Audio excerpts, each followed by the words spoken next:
Hi everybody, how are you? It's Heidi from Wellness Mummy. I just want to welcome you to day 2 of the 5 days free challenge for wellness. And I really hope you enjoyed day 1, which was all about our mindset and mindfulness and meditation and, getting our head in the right space for what we're embarking on. And today we're going to be talking about food and nutrition. Now, food and nutrition has been a big passion of mine for a long time. After school, I studied a Bachelor of Food and Nutrition, which I absolutely loved. And that really has just propelled my interest in keeping up to date with all the things that have been changing and things like that over the last 15 years. And as you guys would probably know, so much has changed.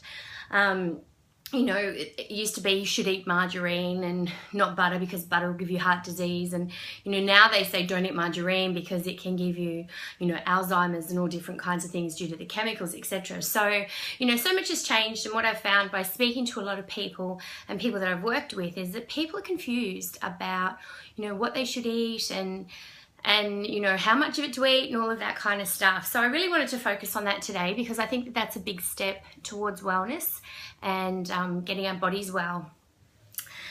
Now, the big question really that I want to ask you is what's right? You've got these low-fat diets, you've got low-sugar diets, you've got all these different diets around, but what's actually right? And one thing that I definitely know is right is that one diet will not suit everybody. Everybody has a different biochemistry in their body, which means that they absorb foods differently, they metabolize foods differently. It's got to do with your age, female, male, everything like that. So everybody's biochemistry is different. Therefore, one diet will not suit everybody. And what works for me may not work for you. So, there's a lot of fads going around. There's paleo, no sugar, raw foods, the CSIRO, low GI, all of those kind of different diets. And, I'm not really saying that they're fads, but what I really want you to take on board when you're starting things like that is that just because someone has some fantastic results with a diet doesn't mean you're going to. And that's something that you really need to investigate with different foods about how they make you feel and what kind of satisfaction you get from foods. How long do you feel full? How well do you feel after eating them? Do you sleep well? And so that's something that in Wellness Mummy Bootcamp we'll look into further with relation to foods and what suits our bodies and stuff like that. But what we really need to look at when we're thinking about food and nutrition is why do we eat? Obviously it's yummy and it makes you feel good, but we eat for the sole purpose of nutrition for our bodies. And I often use the example of a car with an engine. A car and an engine needs water, oil, petrol, diesel, or some type of fuel. If you don't give the car that, it will break down and it won't work. And that's exactly the same with our bodies. So our bodies need all the vitamins and minerals and macronutrients and water, which we spoke about. And I hope everybody's still keeping up to date with their water from yesterday. But whenever you eat, you're either fighting disease or you're feeding it. So what that means is when you're eating, you can eat foods that are extremely nutritious for your body. They're very nutrient dense, which means they provide a lot for your body. Or you can eat foods that just have empty calories. They're full of sugar, they're full of fat. They don't have any actual nutrition. So you're putting energy and kilojoules into your body, but your body's not gaining it all from it. And you're actually feeding a disease by doing that. You're feeding obesity, you're feeding diabetes, you're feeding different cancers and things like that. So that's something I really want you to think about when you go to eat something.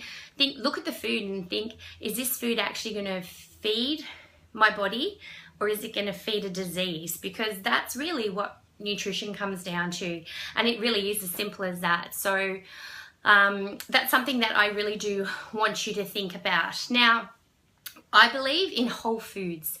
So you could get a box of cereal that says whole grains this, whole grains that, this contains whole foods.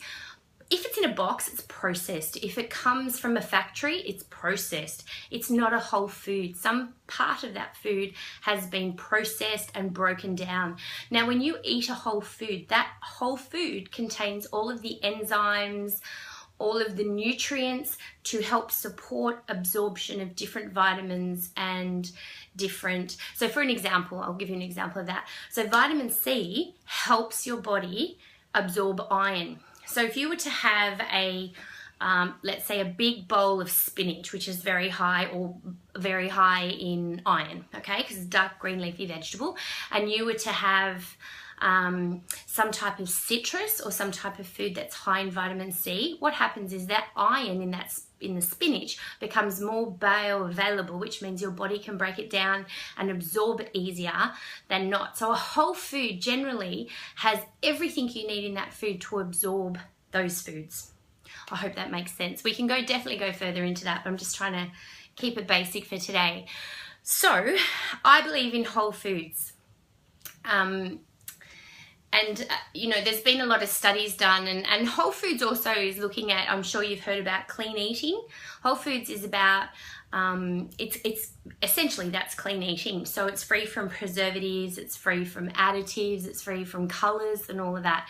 So the more foods you can get in its whole state and use that and cook it yourself, the better off it is for your diet. So there's actually been a study recently released in September in 2014 about Alzheimer's. Now, they've looked at Alzheimer's, and clean eating is one of the biggest preventers for Alzheimer's as far as I can see, or stopping the disease in their tracks. So, you know, that's really with an aging population and things like that. You want to prevent as many of those things. And speaking to as many mums as I have, you know, mums want to be healthy and they want to live as long as they possibly can so that they can see their children grow up and they can be great examples for their children so that their children can pass it on to future generations. Now, the other thing that I believe in is moderation.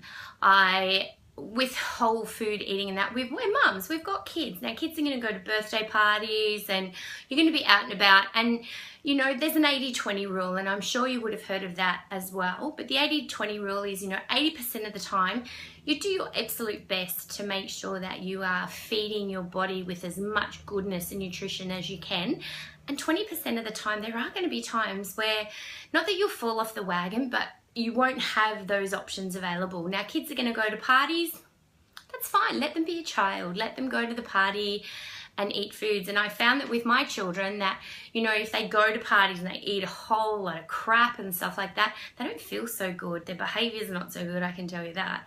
But, you know, I don't believe that you've got to be raw all the time. You've got to be this all the time or that. That's not sustainable. It's not how life works. And realistically, that's what we're looking at. We're looking at trying to be as well and as healthy and as balanced in a sustainable environment. It's something that we want to change our lifestyle to do. So, you know, by all means get into the healthy eating and that, and, you know, the whole foods and that, but be realistic about it too, because I don't want you to fall off the wagon, and I don't want your children to not feel comfortable either. You know, they have to be taught as to how they feel after they eat certain foods. So I hope that makes sense.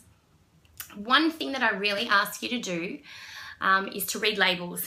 Get labels out, look at what's in them. If there's numbers, it's processed, and generally anything that comes in a box or has a TV commercial is processed. So I'd like you to read labels. And the other thing I really, really want you to do, and I think that this is imperative for everyone to do, is question food companies. They are making money. They're telling you what you want to hear so that you buy their product and feed it. Now, you know, low fat, this is good for you, this is good.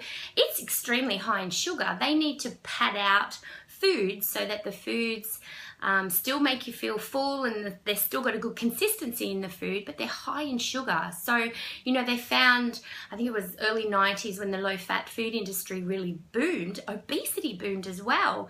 And that was one to do with diet cokes and things like that, because of the effects that the fake sugars have on your body, and also because, you know, oh, it's a low-fat yogurt, I'll eat it, it's really good for me, I'll have two, because it doesn't fill you up as much as if you have a bit of fat in it. So you eat two, where you've actually consumed more calories and badness than had you have had the whole food and the natural yogurt, or the yogurt that wasn't low fat. So I hope that makes sense, and I'm really, really happy to talk further about this. If anyone's got any questions and you wanted to email me, that would be good. But question food companies, question what you're feeding your children, question what you're feeding yourself. It's important. You're in control of what you put in your body, and you always have the choice to make a healthy one. So and it's all in the planning. It doesn't have to be hard. It really is all in the planning. So we need some tasks for today for our 5 days of wellness. I want you to go and look in your fridge and cupboard. I want you to have a look at some labels. How many boxes? Do you have a lot in your pantry? What's in your pantry? Most of the foods in my house are in the fridge because they're fresh, and I really try to make a big effort to go around the supermarket on the outside and keep away from the aisles. Things that I do buy in the aisles are things like Sakatars, little kind of snack foods like that for the kids, for school lunch boxes and that, but generally I try to make most things from scratch. So I have a lot of fresh fruit and veggies and meats and produce and that kind of thing. So I want you to look in your cupboard and question, have a look what's in there and look at some labels. And as I said, in Wellness Mummy Bootcamp, we will go much further into labels and foods and that kind of thing. But for today, I would love you to do that. And you know, even sauces, what kind of sauces? Sauces are so full of salt and sugar, and you know, kids these days put it on everything. So have a look at your sauces. And think about what you're going to eat tomorrow. So I want you to, you know, sit down and have a think about it and go, well, what was I going to eat today or tomorrow? How can I make it cleaner? What processed things are there that I can either get rid of and put in some more fruit and veggies, or is it possible to make my own? So that's another thing. I really also hope you've kept up with your water, because as I said yesterday, water's amazing stuff and it really will help you. And I hope you have a great day. Sorry this video's gone a bit longer, but I'm very passionate about this, and this is something that I believe is one of the most important things with getting your body well and preventing it from sickness at a later date. So I hope you enjoy it. Have a fantastic day. I'm off to the pool with the kids because it's school holidays here, so we're going for a play. Have a fantastic day, and I will see you tomorrow for day 3, which is all about balance and routines.